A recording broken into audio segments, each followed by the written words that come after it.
Meaning of dropsy. Dropsy. Dropsy. Dropsy. Dropsy.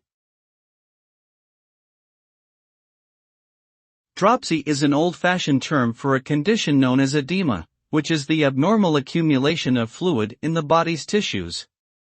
This condition causes swelling and puffiness in the affected areas, particularly in the legs, ankles, and feet.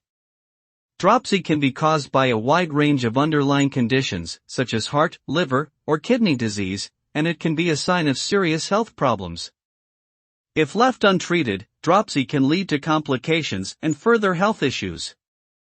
Therefore, it's important to seek medical attention if you experience any symptoms associated with dropsy.